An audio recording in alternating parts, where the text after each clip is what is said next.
الحمد لله وحده والصلاة والسلام على من لا نبي بعده أما بعد فأعوذ بالله من الشيطان الرجيم بسم الله الرحمن الرحيم يا أيها الذين آمنوا اتقوا الله حق تقاته ولا تموتن إلا وأنتم مسلمون وقال تعالى يا أيها الذين آمنوا اتقوا الله وقولوا قولا سديدا يصلح لكم أعمالكم ويغفر لكم ذنوبكم ومن يطع الله ورسوله فقد فاز فوزا عظيما وقال تعالى ومن يتق الله يجعل له مخرجا ويرزقه من حيث لا يحتسب صدق الله العظيم۔ بزرگوں اور دوستوں، قرآن کریم کے اندر اللہ پاک نے بہت سے احکامات دیے ہیں، جیسے نماز پڑھنے کا حکم ہے، روزہ رکھنے کا حکم ہے۔ اب قرآن و حدیث کے اندر جو احکام حکم کے طور پر ہو، آرڈر کے طور کے اوپر ہو کہ یہ تمہیں کرنا ہے، یہ کرو، اس کا کرنا فرض ہے، ضروری ہے، آدمی کی ذمہ داری میں آتا ہے، وظیفہ عبدیت میں وہ چیز شامل ہوتی ہے۔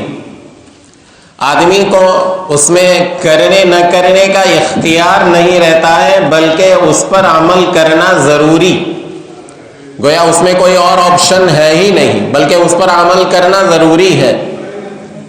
جیسے کہ مثلا اللہ پاک نے قرآن کریم کے اندر حکم دیا اقیموا الصلاۃ، نماز کو قائم کرو، تو یہ ایک حکم دیا گیا ہے، اور ایسا حکم کہ یہ کوئی بطور شفقت کے نہیں دیا گیا، کہ بعض احکام ایسے ہوتے ہیں کہ اللہ پاک اس میں جو ہے وہ حکم دیتے ہیں لیکن وہ بطور شفقت کے کہ اس طریقے سے کرو۔ اب بعض احکام ایسے ہوتے ہیں کہ اس میں یعنی آدمی کو اختیار کرنے نہ کرنے کا آپشن نہیں، بلکہ اس کا اختیار کرنا ضروری، اس پر عمل کرنا ضروری ہوتا ہے، اسی کو فرض کہا جاتا ہے۔ جیسے نماز کے بارے میں کہا، زکوٰۃ کے بارے میں زکوٰۃ دو، تو اب جو بھی نصاب کا مالک ہے، سال گزر جائے تو اب اس پر زکوٰۃ کا ادا کرنا ضروری ہے۔ حج کے بارے کے اندر حکم دیا گیا، تو جس پر بھی حج فرض ہو جائے اس کو حج کرنا ضروری۔ ویسے اللہ نے دوسرے جو اس قسم کے احکامات قرآن کریم کے اندر دیے ہیں بطور آرڈر کے حکم کے، ان میں سے ایک تقوی اختیار کرنے کا بھی حکم ہے۔ یا ایھا الذین آمنوا اتقوا اللہ، کہ اے ایمان والو اللہ سے ڈرو، تقوی اور پرہیزگاری اختیار کرو۔ اب تقوی کسے کہتے ہیں؟ عام طور پر لوگ یوں سمجھتے ہیں کہ بھائی تقوی اختیار کرنا یہ تو بڑوں کی بات ہے، یہ تو کتب ابدال علماء کی داعیوں کی بات ہے، ہمارے بس میں تقوی اختیار کرنا نہیں ہے۔ دیکھیے، ایک تو یہ بات سمجھیے، قرآن کریم کے اندر یہ جو خطاب دیا گیا ہے اور جن کو مخاطب کر کے یہ بات کہی گئی ہے کہ اللہ سے ڈرو، وہ کوئی مخصوص طبقے کے لیے نہیں کہی گئی کہ اے عالموں اللہ سے ڈرو، یا یہ کتب اور ابدال اور بزرگوں اللہ سے ڈرو، یا یہ داعیوں اللہ سے ڈرو، بلکہ کہا گیا یا ایھا الذین آمنوا، اے ایمان والو اللہ سے ڈرو۔ معلوم ہوا کہ اللہ سے ڈرنے کا حکم ہر ایمان والے کو ہے، اس میں کوئی بھی آدمی مستثنی اور خارج نہیں کہ بھئی اس کو یہ حکم ہے، یا کوئی آدمی مخصوص نہیں کہ اسی کے لیے یہ حکم ہے۔ ہر ایمان والے کی طرف اللہ کا یہ حکم متوجہ ہوتا ہے کہ اللہ سے ڈرو۔ اب عام طور پر لوگ یوں سمجھتے ہیں کہ بھئی اللہ سے ڈرنا تو بڑے لوگوں کی بات ہے، ہم اس کہاں تقوی اختیار کر سکتے ہیں؟ ایک بات تو یہ سمجھ لیجئے کہ قرآن کریم کے اندر اللہ فرماتے ہیں لا یکلف اللہ نفسا الا وسعها، کہ اللہ پاک اسی کے بقدر کسی کو حکم دیتے ہیں جتنا کسی کی گنجائش میں ہوتا ہے۔ جو کام کرنے کی آدمی میں صلاحیت ہو، جس کام کرنے کی، اسی کو کہا جائے گا تم یہ کام کرو۔ ظاہر ہے جس میں صلاحیت ہی نہیں، اس کو یوں کہنا کہ یہ کام کرو ایک عبث اور بیکار اور فضول بات ہے، اور اللہ پاک کی ذات اس سے منزہ اور مبرہ ہے کہ اللہ پاک نعوذ باللہ کوئی ایسی بات کہے، ایسا کام کرنے کو کہے یا ایسی بات کہے جس کا کہنا فضول اور بکواس ہو۔ اللہ کا ایک حکم کی مصلحت سے خالی نہیں ہوتا ہے۔ تو جب سارے ایمان والوں کو کہا گیا اللہ سے ڈرو، تو اس کا مطلب یہ سارے ایمان والوں میں تقوی اختیار کرنے کی صلاحیت ہے۔ اب تقوی کسے کہتے ہیں؟ عام طور پر یوں سمجھا جاتا ہے کہ بھئی تقوی یعنی یہ تو بہت بڑی بات کہ رات بھر تہجد پڑھتے رہا کرو، تسبیحات پڑھتے رہا کرو، کسی اور طرف کوئی توجہ نہ ہو، بس اللہ اللہ کرتے رہا کرو، اسی کو تقوی کہتے ہیں۔ تقوی کا یہ مفہوم سمجھنا یہ بھی جو ہے بڑی غلط فہمی ہے۔ تقوی عربی لفظ ہے، اس کے معنی خوف اور ڈر کے آتے ہیں، اور اسی طریقے سے ڈر اور پرہیزگاری کے آتے ہیں۔ جیسے ایک آدمی بیمار ہے، اب جب بیمار ہے، اب اس کو سردی کھانسی ہو گئی ہے، تو ایسی صورت میں ٹھنڈا مشروب پینے سے، آئس کریم کھانے سے وہ بچے گا کہ بھئی اگر کھاؤں گا تو میری بیماری کے اندر اضافہ ہوگا۔ ایک تو اسی پرہیزگاری کو جو ہے وہ تقوی کہتے ہیں، یعنی اللہ کی نافرمانی سے پرہیز کرنا، بچنا، اور اللہ سے ڈرنا۔ کیا مطلب؟ جیسے ہم سانپ بچھو سے ڈرتے ہیں، وہ ڈرنا مطلوب نہیں۔ سانپ بچھو سے، آگ سے ہم ڈرتے ہیں، یہ ڈرنے سے، اللہ سے ڈرنے سے یہ ڈرنا مراد نہیں، بلکہ اللہ کی عظمت اور اللہ کی ہیبت جو دل میں ہو، اس کی وجہ سے اللہ کی نافرمانی چھوڑ دینا۔ ایک بیٹا جو باپ کا فرما بردار ہو، باپ نے اگر کوئی چیز کرنے سے منع فرمایا کہ بیٹا اس میں ہاتھ مت ڈالنا، اب باپ وہاں موجود نہیں ہے اور بیٹے کے لیے وہاں ہاتھ ڈالنے کے سارے اسباب موجود ہیں، کوئی رکاوٹ نہیں، لیکن بیٹا وہاں ہاتھ نہیں ڈالے گا۔ کیوں؟ میرے باپ نے منع فرمایا ہے، میں میرے باپ کو کیا منہ دکھلاؤں گا؟ اور اگر میرے باپ کو پتہ نہ بھی چلے تو میرا باپ ہے، وہ میرے اوپر بڑا شفیق و مہربان ہے، میرے سارے جو ہے وہ اسباب کا انتظام کرتا ہے، ساری سہولتوں کا وہ انتظام کرتا ہے۔ وہ میرے باپ کا کہنا میں نہ مانوں، باپ کی شرم کی وجہ سے وہ آدمی وہاں ہاتھ ڈالنا چھوڑ دے گا، یا یہ کہ باپ کو پتا چلے گا تو میں اپنے باپ کو کیا منہ دکھاؤں گا، یوں کہہ کر وہ چھوڑ دیتا ہے۔ تو اللہ کی عظمت اور ہیبت اور ڈر کی وجہ سے اللہ کی نافرمانی کو چھوڑ دینا، اسی کا نام تقوی ہے، اور اسی کا اللہ پاک قرآن کریم کے اندر حکم دے رہے کہ ایمان والو اللہ سے ڈرو، اللہ سے ڈر کر، اللہ کی عظمت کو دل میں رکھ کر، اللہ کے ہیبت کی وجہ سے اللہ کی نافرمانی سے اپنے آپ کو بچاؤ۔ ہر چھوٹے اور بڑے گناہ سے، نافرمانی سے اپنے آپ کو بچانے کا نام یہ تقوی ہے، اور یہی اصل چیز ہے، اور مجاہدے کا کام بھی یہی ہے۔ دیکھیے، اللہ سے ڈر کی وجہ سے ناجائز کام کو چھوڑ دینا، اللہ کے خوف کی وجہ سے ناجائز کام کو چھوڑ دینا، یہی اصل تقوی ہے، اور اس پر بڑے بڑے انعامات ہیں۔ وَأَمَّا مَنْ خَافَ مَقَامَ رَبِّهِ وَنَهَى النَّفْسَ عَنِ الْهَوَىٰ فَإِنَّ الْجَنَّةَ هِيَ الْمَأْوَىٰ، کہ جو آدمی اپنے رب کے سامنے کھڑے ہونے سے ڈرا، یہی اللہ کو کیا منہ دکھلاؤں گا، ایک دن اس کے دربار میں پیشی ہونی ہے، اس کے دربار میں حاضر ہونا ہے۔ من خاف مقام ربہ، اللہ کے سامنے کھڑا ہونے سے ڈرا، وَنَهَى النَّفْسَ عَنِ الْهَوَىٰ، اور اپنے نفس کو خواہشات نفسانی سے روکا۔ یعنی ایک طرف نفس کا تقاضا ہے اور ایک طرف شریعت کا تقاضا ہے، دونوں تقاضوں میں ٹکراؤ ہوتا ہے، تو ایسی صورت کے اندر تقاضائے شریعت کو نفس کی تقاضے کے اوپر ترجیح دیتا ہے۔ من خاف مقام ربہ ونہى النفس عن الہوى فإن الجنۃ ہی المأویٰ، اللہ پاک اس کی بشارت دے رہے ہیں کہ جنت اس کا ٹھکانہ ہے۔ تو خیر، تو تقوی اور ڈر، پرہیزگاری نام اسی کا ہے کہ اللہ کی عظمت اور ہیبت کی وجہ سے اللہ کی نافرمانی کو چھوڑ دینا، اسی کا نام تقوی ہے۔ اب ہر ایک کے بس کے اندر یہ بات ہے، اللہ پاک نے جھوٹ بولنے سے روکا، تو جھوٹ بولنے سے رکنا یہ تقوی ہے۔ اب آدمی جھوٹ بول سکتا ہے، جھوٹ بول کر کسی کو الو بنا سکتا ہے، جھوٹ بول کر اصلی نقلی مال کو اصلی کہہ کر بیچ سکتا ہے، لیکن وہ اللہ سے ڈر کر سچ بولتا ہے، تو اسی کا نام تقوی ہے۔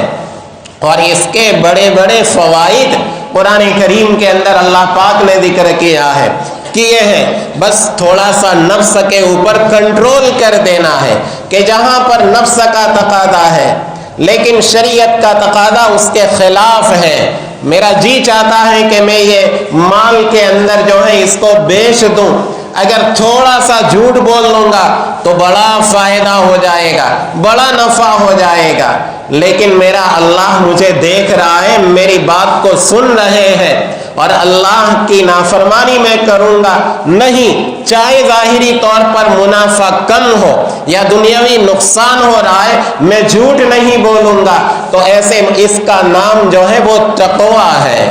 اور بے شمار فوائد اس کے دنیاوی اور اخروی قرآن کریم کے اندر، احادیث کے اندر اللہ پاک نے ذکر کیے ہیں۔ صرف سورہ طلاق کے اندر تقوی کے 5 انعامات اللہ پاک نے ذکر کیے ہیں۔ وَمَن يَتَّقِ اللَّهَ يَجْعَل لَّهُ مَخْرَجًا وَيَرْزُقْهُ مِنْ حَيْثُ لَا يَحْتَسِبُ وَمَن يَتَّقِ اللَّهَ يَجْعَل لَّهُ مِنْ أَمْرِهِ يُسْرًا وَمَن يَتَّقِ اللَّهَ يُكَفِّرْ عَنْهُ سَيِّئَاتِهِ وَيُعْظِمْ لَهُ أَجْرًا۔ 5 انعامات بتلائے اسی ایک جگہ کے اوپر کہ جو آدمی اللہ سے ڈرے گا، اللہ پاک مشکلات سے نکلنے کی اس کے لیے راہیں ہموار کرے گا۔ یجعل لہ مخرجا، دنیاوی اور اخروی دونوں قسم کی مصیبتوں سے نکلنے کی راہیں اللہ پاک اس کے لیے نکالیں گے۔ یہ کوئی معمولی سا انعام ہے کہ دنیا اور آخرت کی ساری مشکلات اسی تقوی کی برکت کی وجہ سے دور ہوتی ہیں۔ وَيَرْزُقْهُ مِنْ حَيْثُ لَا يَحْتَسِبُ، اور دوسرا فائدہ، اللہ اس کو وہاں سے رزق دے گا جہاں سے اس کو گمان بھی نہیں ہوگا۔ بظاہر تقوی چھوڑنے میں اور جھوٹ بولنے میں یا اصلی کا نقلی کو اصلی کہہ کر بیچنے کے اندر بظاہر فائدہ نظر آتا ہے، اور بظاہر بہت سی مرتبہ آدمی کو یوں دکھائی دیتا ہے کہ بھئی میں اس طریقے سے نقلی کو اصلی کہہ کر یا اصل کو چھپا کر اس پر اور کچھ باتیں بڑھا کر اور اس کے غلط فائدے بیان کر کے میں غلط ایڈورٹائز کر کے اپنے مال کے اندر خوب پیسے کماؤں گا۔ ہو سکتا ہے پیسے آ جائے اور مال بڑھ جائے، لیکن ظاہر ہے کہ اس مال کے اندر پھر برکت نہیں ہوتی ہے، اور تقوی کے ذریعے اللہ کے احکامات پر عمل کرنے کے نتیجے کے اندر تھوڑا سا مال بھی اگر ملے تو اس میں برکت ہوتی ہے۔ ایک آدمی بڑا ماہر ہے، بڑا ٹیلنٹڈ ہے لوگوں کو الو بنانے میں، اصلی نقلی کو اصلی کہہ کر بیچنے میں، اپنے مال کی بیجا جو ہے اور حد سے بڑا چڑھا کر کہ جو اس میں وہ فائدے نہیں ہے، بڑا چڑھا کر فائدے بیان کر کے اپنا مال خوب بیچتا ہے، اور اس کے نتیجے کے اندر 5000 کی اس کا منافع ہو گیا۔ اور دوسری طرف ایک آدمی ہے بیچارہ کہ وہ بالکل سیدھا سادہ ہے، شریعت کے احکام کے مطابق وہ عمل کرتا ہے، اور سچ بولنے کے نتیجے کے اندر زیادہ مال اس کا بکتا نہیں ہے. ادھر وہ 5,000 کماتا ہے، وہ ٹیلنٹ جس کے اندر ہے جھوٹ بولنے کا، الو بنانے کا، اور ادھر شریعت کے احکام پر عمل کرنے والا سیدھا سادہ مسلمان، وہ بیچارہ چونکہ سچ بول کر تجارت کرتا ہے، جس کی وجہ سے دکان زیادہ چمکتی نہیں ہے، اور اس کے نتیجے کے اندر اس نے 2,000 کمائے. وہ 5,000 کمائے، اس نے 2,000 کمائے. اب لوگ سمجھتے ہیں کیا ہوشیار ہے، تجارت تو یہ کرتا ہے، اس کو تو کچھ آتا ہی نہیں. لیکن یاد رکھیے کہ اس کے حلال طریقے سے 2,000 کمائے ہوئے کے اندر وہ برکت ہوگی کہ جو اس کے 5,000 کمائے ہوئے کے اندر نہیں ہوگی. اس لیے کہ بہت سی مرتبہ ہوتا ایسا ہے کہ حرام کا مال جھوٹ بول کر، دغا کر کے، فریب دے کر بڑا آسانی سے آ جاتا ہے، لیکن جب وہ جاتا ہے تو بڑے دکھ دے کے جاتا ہے. ایک تو مال تو گیا اور اوپر سے دکھ منافع میں رہا، اور حلال میں برکت ہوتی ہے.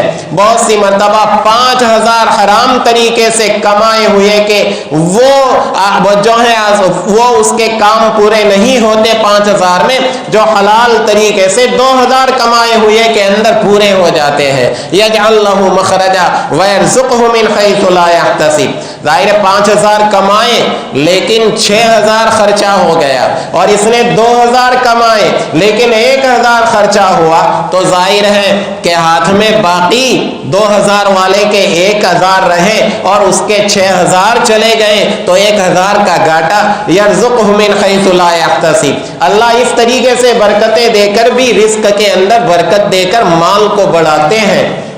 ایک تاجر کا واقعہ ذکر کیا جاتا ہے، بڑا سچا دیانتدار. اس کا ایک دلال تھا، کپڑوں کا تاجر تھا، بڑا مشہور تھا. اس کا ایک دلال تھا احمد بن حبیب کر کے، وہ اس کے پاس سے مال لیتا تھا، بیچتا تھا. تو اس نے جو تھان ایک مرتبہ دے رہا تھا، تو وہ تھان جو ہے کپڑے کا تاکا کچھ عیبدار تھا. اب اس نے وہ دلال کو کہہ دیا کہ بھائی جس کے ہاتھ بھی بیچو نا تو کہہ دینا کہ اس میں یہ نقصان ہے، تاکہ دھوکہ نہ ہو. اب ظاہر ہے کہ اب وہ تاکہ جو ہے وہ ہمارے زمانے کے اندر تو وہ چونکہ مشینی طور پر کپڑے بنتے ہیں، اس لیے عام متن اس میں کچھ زیادہ فرق نہیں ہوتا، ایک ہی طرح کا پورا تاکہ ہوتا ہے. لیکن اگلے زمانے کے اندر چونکہ ہاتھ سے بنتے تھے، جس کی وجہ سے کہیں اچھا کہیں جو ہے گھٹیا اس طریقے سے ہو جاتا تھا، تو وہ تاک کا اندر کا حصہ جو ہے کچھ گھٹیا تھا، عیبدار تھا. تو اس نے دلال کو کہا جس کے ہاتھ میں بیچو اس کو بتلا دینا کہ بھئی اس میں یہ عیب ہے. اب اتفاق سے جب دوسرے تیسرے دن وہ دلال حساب لے کے آیا کہ یہ کپڑوں کا حساب اتنا بیچا یہ ہے، پھر تو فوراً اس کو یاد آیا کہ بھئی وہ جو نقصانی والا تاکہ تھا تو تم نے جس کے ہاتھ بیچا اس کو بتلا دیا تھا کہ نہیں کہ اس کے اندر عیب ہے؟ کہا کہ نہیں، میں تو بتلانا بھول گیا. تو وہ آدمی نے کہا کہ اس کے ہاتھ میں بیچا ہے؟ کہا کہ وہ بغداد سے ایک قافلہ آیا تھا، اس کے ہاتھ میں بیچا ہے. کہا اچھا. بازار میں گیا، فوراً تلاش کیا کہ بھئی وہ بغداد کا تجارتی قافلہ آیا تھا وہ ہے کہ نہیں. کہا اس کو تو یہاں سے روانہ ہوئے 2 دن ہو گئے، وہ قافلہ روانہ ہوئے. فوراً اس تاجر نے ایک تیز رفتار گھوڑا کرائے کے اوپر لیا اور وہ قافلہ جس راستے کے اوپر گیا تھا اس راستے پر تعاقب کیا. کافی دوڑ دھوپ کے بعد اس قافلے والے کو پایا اور پوچھا کہ بھئی یہاں پر اس قافلے کے اندر کیا جو کوئی آدمی ایسا ہے جس نے فلانے سے کپڑے کا تھان تاکہ خریدا ہو؟ ایک آدمی نے کہا غیر مسلم تھا. کہا ہاں میں نے خریدا ہے. کہا کہ بھئی دیکھو معاف کرنا، لو یہ تمہارے پیسے اور وہ تھان مجھے دے دو. وہ تھان نقلی تھا، وہ تھان عیبدار تھا، لہذا وہ آپ مجھے دے دو اور یہ پیسے واپس دے دو. اب وہ جب وہ خریدار نے جب دیکھا گاہک نے کہ بھئی یہ آدمی اتنے دور سے اسپیشل اس کے لیے آیا، واقعتاً ان کا مذہب تو بڑی اچھی باتیں سکھاتا ہے، اسی وقت کہا مجھے اسلام کے اندر داخل کر لو، لا الہ الا اللہ محمد الرسول اللہ اس نے پڑھا. تو ایک تو اسلام کی دولت سے وہ مشرف ہوا، اور دوسری بات اس نے یوں کہی کہ بھئی دیکھو لاؤ وہ پیسے لاؤ. وہ پیسے جو میں نے آپ کو دیے تھے نا، آپ نے تھان غلطی سے آپ کے دلال نے مجھے عیبدار دیا تھا، لیکن یہ پیسے جو میں نے دیے ہیں نا وہ بھی جعلی ہے، وہ بھی نقلی ہے، وہ پیسے نقلی ہے. وہ پیسے لاؤ، چھان مجھے دے دو اور لو یہ اصلی پیسے.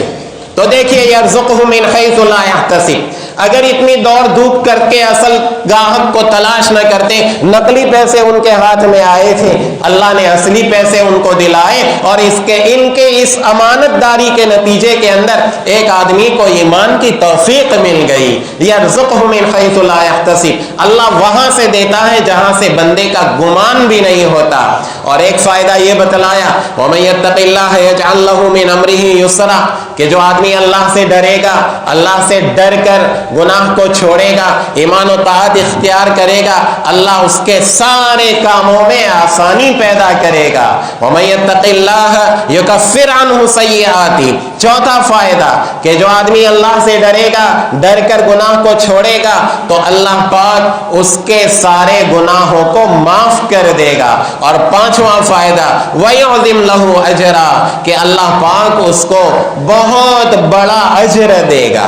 اب ظاہر ہے کہ ہمارے ایک عام ملنے جلنے والا معمولی آدمی اگر ہم کو کہے کہ ہم تمہیں کچھ انعام دیں گے، تو اس کی جتنی حیثیت اس کے مطابق ہم خیال کریں گے کہ بھئی اس آدمی کی حیثیت یہ ہے کہ وہ 200-300 کی روپیے کی کوئی چیز مجھے دے سکتا ہے.